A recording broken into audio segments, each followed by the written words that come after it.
Welcome to this week's edition of the Pete Mezzetti Show. I'm your host, Pete Mezzetti. My guests tonight are Carl Fortuna, who's the first selectman in the town of Old Saybrook, and Jan Perruccio, who's the superintendent of schools for the town of Old Saybrook. Guys, welcome. How are you? Jan, I think you're muted, Jan. I am, but I'm still great. Thank you for asking. I'm good, Pete. And that is the Zoom world we live in. Right. Absolutely. So, Jan, what's going on with the school systems in the town of Old Saybrook lately? Well, as I say, all my answers begin with "at the moment" because we're constantly changing. You know, we opened in hybrid back at the beginning of the academic year, and then opened in full on October 5th, and we've stayed in full ever since then. We've been pretty fortunate that very few of the individuals involved in our school have had COVID. And then those who have had, we've had no transmission in our schools, or no evidence of transmission in our schools. So we've been able to stay open. We've had to send a few cohorts home. So we're cohorting our students in all of our schools, keeping them in smaller groups, making sure we know where everybody is, and tracking attendance in rooms and at lunch, so that we know who may or may not have been a close contact of someone should someone come up positive for COVID. But we have been in, and we have been able to stay open, with the exception of the high school had to close a few days because of staffing issues, and the middle school had to close. Similar situation, just too many students and too many teachers and staff potentially involved in a situation. But as I've said, the precautionary measures, the mitigating we've done has really made a difference and has allowed us to stay open. We issued surgical masks to everybody, so we don't have to fight about what kind of mask someone is wearing. You can get a new mask, and everybody is wearing the same, and we have a certain quality control, and I think that matters. And our teachers and other staff are doing a great job making sure students are washing their hands, are using hand sanitizers, and socially distancing as much as possible.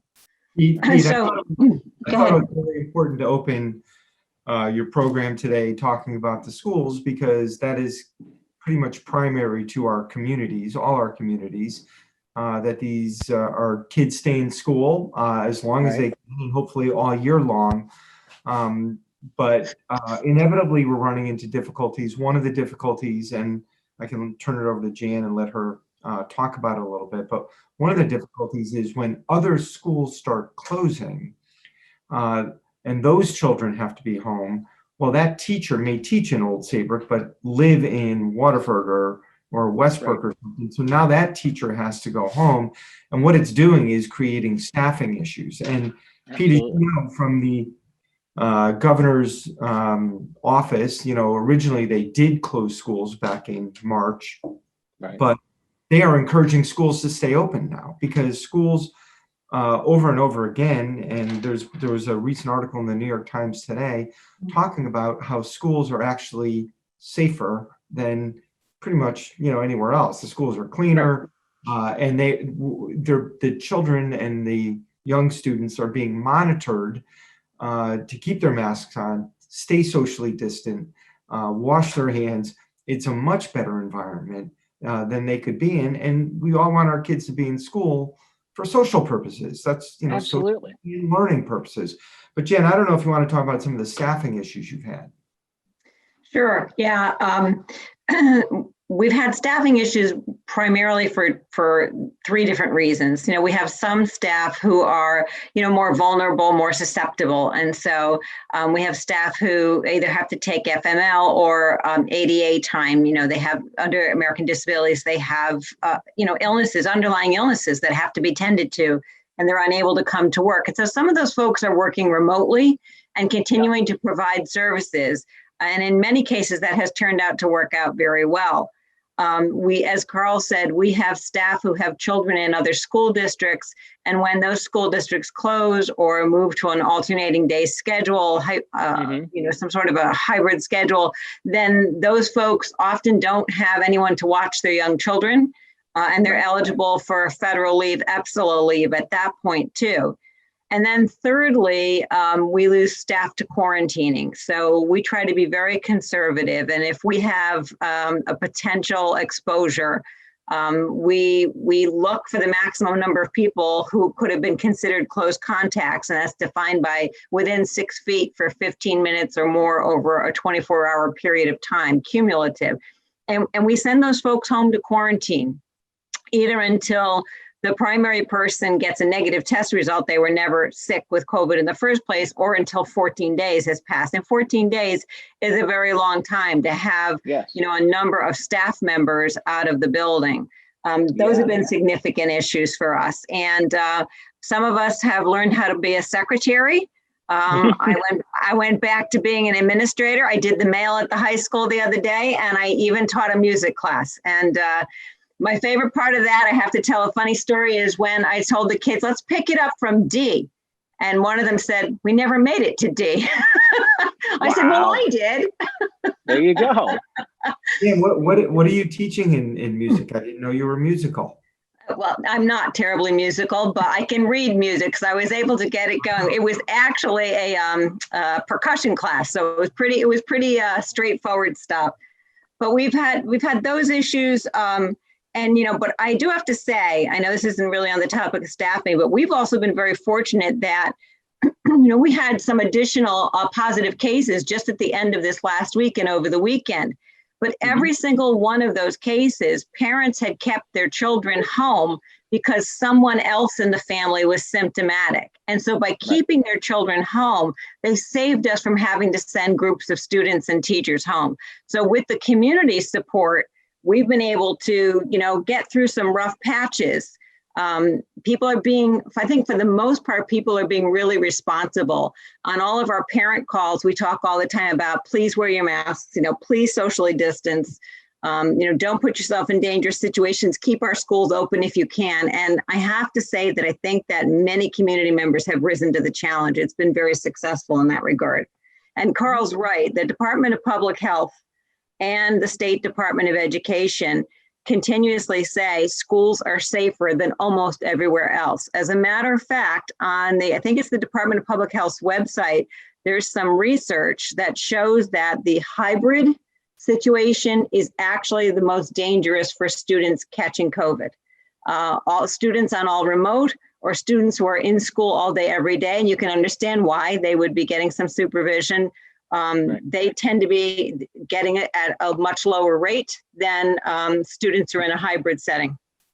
So that's very interesting too, and informative about decisions we might make moving forward. And Pete, if you don't mind, one thing the governor's office did, and I think you recall this, about a month ago, 6 weeks ago, they did this red, orange, and yellow alert system. Yes.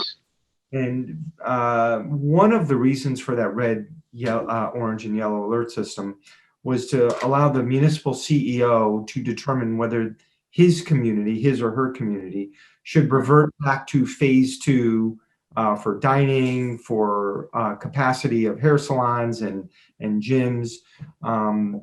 He gave that to be, he allowed that to be a municipal option.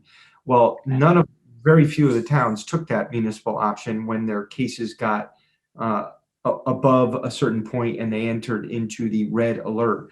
So the governor himself said, okay, since the municipalities are not doing it and COVID-19 is spreading, I'm going to put the whole entire state in phase 2.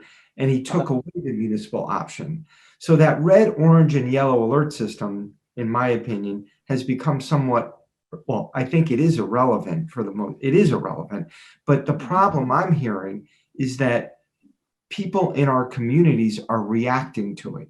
So they see Old Saybrook in the red and they say, oh my God, it's bad. I need to keep my kid home. Or, and it's harder for the Superintendent Perruccio, that it's harder for her and her staff to have half the kids at home saying, my mom doesn't want me to go to school, or my mom and dad don't want me to go to school because they think it's dangerous because we're in a red alert town. We want as many of the kids in school as possible. It allows for a smoother functioning school. But I happen to know there's a town on the shoreline that was recently placed into red alert. And then I heard the municipal CEO say, as a result of that, we've closed our schools. One has nothing to do with the other. Right. It's a bad choice. Being a red town, because they might be orange next week. And what do they do? Right. Now open their schools and then close them the following week if they go back to red? Doesn't make sense. The red, orange, yellow system, the primary tool in that toolbox was to allow the municipal CEO to take the restaurants and other consumer facilities from 75% capacity to 50% capacity. And now that the governor's done that, we should really do away with this color-coded system, because I think it's causing more confusion than clarity. Absolutely. Hey, Carl, I got to ask you, what's going on with the town of Saybrook? How are they handling what's going on with everything like recently? Because I know you and I haven't seen each other in a while. I mean, look, we're meeting as a team, the superintendent and I, and we have a public safety leadership team. We talk at least every Wednesday rather, and frequently more often than that. We're doing fine in town hall. We're wide open. We've been wide open since June. Necessary precautions all over town, in town hall, in the library. When people are come into contact with someone who had COVID, my public works director, for instance, had to be out for 14 days recently because he came into contact with someone who had COVID. And Jan, you may know it better than I do. I don't even know how that works. Like, if I come into contact with someone, does it have to be more than 15 minutes? I'm not even sure what it is that makes you have to quarantine for 14 days. But we're losing people here and there, but overall it's been okay. The one thing we're worried about, Pete, is if it's the middle of the winter, we get a snowstorm, and I got 8 guys on the public works crew out with COVID. Yeah, so, then what? That is the type of thing that towns are starting to plan for. We had a phone call last Friday morning with the Council of Governments. All 17 towns were on the call talking about this. So we're going to talk to the state about what they'd like to see us do, but the towns themselves may take the initiative on their own to protect ourselves, because we have to be very careful about getting the roads open, and not only for the schools, because the schools may be closed in a situation like that, but for public safety. If there's a fire, if someone's having a heart attack, we need to be able to get emergency crews to those folks. So that is something that is a concern right now. It's kind of on the back burner, but it's swiftly coming to the front burner. Yeah, do you have another meeting? Did you want to, I don't know if you had more to say about schools or. No, not necessarily. I mean, the schools, it's like the first selectman just said, it's a question of balancing act. Do you have enough staff to do the supervision, to teach classes, to make sure that kids are safe and learning? If you have that, and if the numbers look right, then it's best to be open. I agree. So I just would leave with that thought. And the best way for us to stay open is for the community to continue to do its part and keep us all healthy and safe. And so we're really appreciative of that. And the social costs of not being in school are significant. Are they? They're meant to socialize. They're meant to be in school. Absolutely.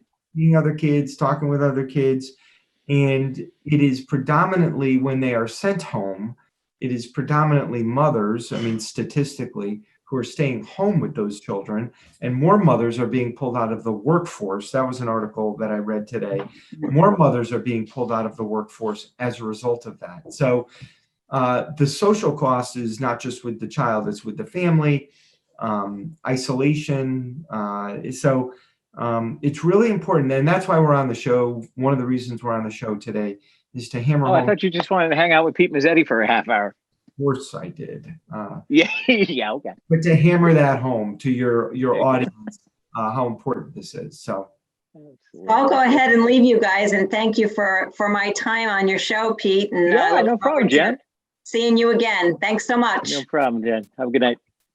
Good night. All right, Carl. So what else are we gonna? What else we want to talk about? So there are some, permanent changes in town as a result of. I'm going to get off the. I'll try to get off the COVID-19 very shortly. And Pete, please let me know how much time we have. But We got about 10 minutes. okay, all our town meetings, just like your show, and I don't know how long you've been doing your show by Zoom. I know you were briefly in the studio. So are you now all Zoom for your shows? I am Zoom for a while. Yeah, that's unfortunate. Zoom for a while. It's such a beautiful studio. That's unfortunate. It is. I know. But in town hall, we're open, but our meetings, like Board of Finance, I have, every other Tuesday. Those Board of Finance meetings are now only by Zoom. And I think you lose a little bit of something when you're just doing Zoom, but they will continue to be by Zoom until we're out of this pandemic. I don't know if I've ever talked to you about how we might collect taxes a little differently. No, let's talk about that. Well, just very briefly. So right now, people mail their tax. If they get a tax bill, they mail it to the town hall, or they can come in and pay it in person. We're going to, through the bank that we are using, we're going to use a service called Lockbox. And what that is it's Webster Bank. That's who we bank with. Sure. Their home office, I think their home office is in New Britain. I want to say that. I think so. And when you get your tax bill in the mail next year, it's going to say, please pay to the town of Old Saybrook.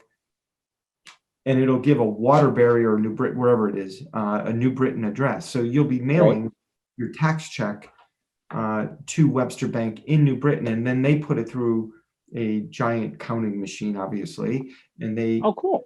The whole point is to keep people out of town hall and have them interact with our tax collector and perhaps spread COVID-19 or the flu or anything like that. In addition to that, obviously, I'm doing a lot less travel. I had a meeting today that I would normally attend in person. I'm not traveling to Hartford to go to any meetings. Tomorrow I have a CCM meeting, which I used to enjoy tremendously, going up to CCM. And Pete, you've had many of the local leaders on, and they are frequently there. So it's usually great to go up and have a coffee with someone and talk to them. And you lose that contact. You and I have met at Ashlon Coffee Bar here in Old Saybrook a few times. And, as long as the weather is nice, it's great. But, that personal contact with people, and that's going to go away over the course of the winter, which is a shame. Absolutely. And I don't know, I'd like to give you an update on our Old Saybrook Cares. Remember you had Yes, please. So I think last we talked, Old Saybrook Cares had basically raised, last we talked, about $60,000. We are up at the $100,000 mark. And for those viewers who are not familiar with Old Saybrook Cares, it is a nonprofit that we have developed through the town of Old Saybrook, whereby you can donate, and those funds, 100% of those funds, will go to people who have been affected by COVID-19.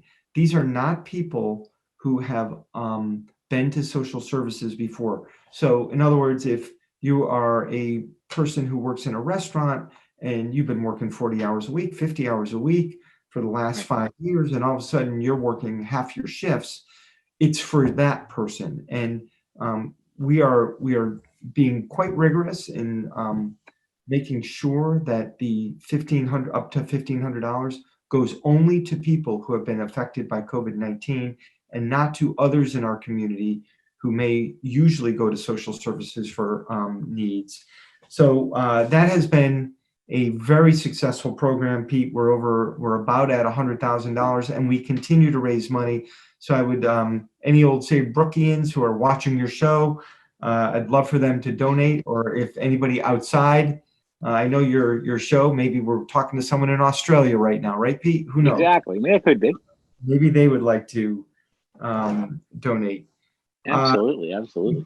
We did have a change in personnel recently. our longtime treasurer, Bob Fish. Did you ever Yeah. meet Bob? Oh, yeah. Yeah, our longtime treasurer, Bob Fish, recently had to resign Oh, due no. to health issues. And, Okay. uh, Bob has been a remarkable, iconic figure in the town of Old Saybrook. He's been Oh, involved. absolutely. He's been, now you think I'm old, right? Bob's been involved in town government longer than I've been alive. So Okay. I'm 57 years old. He has been involved in town government for 58 years. Okay. Remarkable. And the last It is. 20 years he's been involved, the town treasurer. He's been elected, usually unopposed, for the last 10 Yep. terms. He was first selectman in town. He was chairman of the Board of Finance, chairman of the Board of Education. I know you wish Bob well, and I know all your Oh, viewers absolutely. wish Bob well. Wonderful guy. You want to, I don't know if you've Keep like to going. talk about the elections. Yeah, that's right. I haven't seen you since. So here's an interesting, I'm not going to talk about politics in the elections. I'm going to talk about numbers. All right. In the town of Old Saybrook in 2020, Mhm. do you have any idea what the participation rate was? No idea. Okay, 80%. It was, so at the end of the day, with regard to voting compared Yeah. 2020 to 2016, Okay.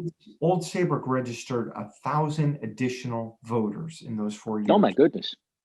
Which is staggering. I mean, that's 10% increase in a town of 10,000. And, Right. I was just a little bit surprised at those numbers.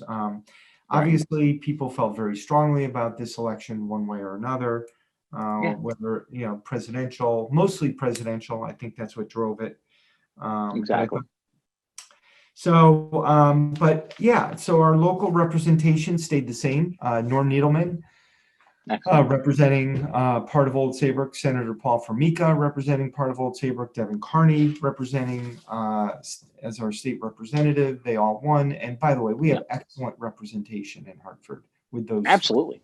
I know all three personally. I think they do a good job. I think their heart is in the right place. They may differ slightly in their philosophies, but Right.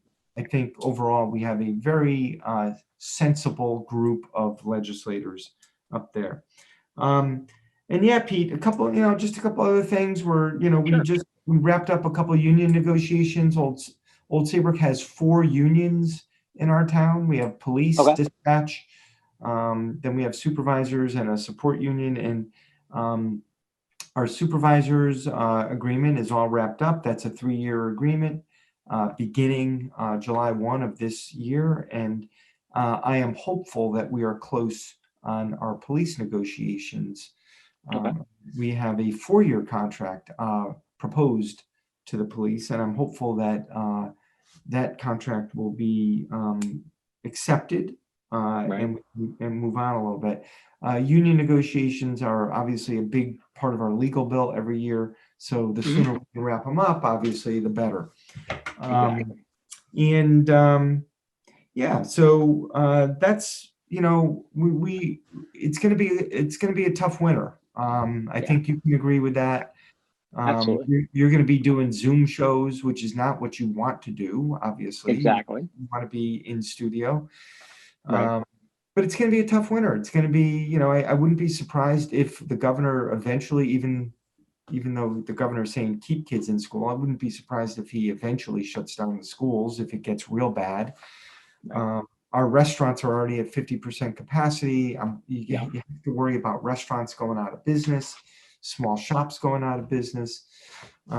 It's going to be a tough winter. And I know there's good vaccine news, but the reality is the vaccine's not coming for 6 months in force, to the point where it's going to really make a difference, where you don't have to wear a mask when you go get a cup of coffee at Starbucks or Ashland.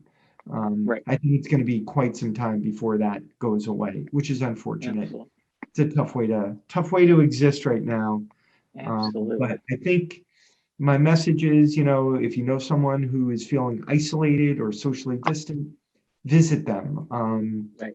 Because there's a lot of people who are alone right now because they're not socializing. So I Mhm. think we have to reach out to our neighbors, Right. and lend them a helping hand. Absolutely. And before we say goodnight, I have to let you know, you said you have a meeting at CCM tomorrow morning. Yes. You have to Yes, say hello to my friend Joe DeLong for me. I will. I know Joe's been on your show. Yeah, Joe's a great matter guy. of fact, got an email from Joe today.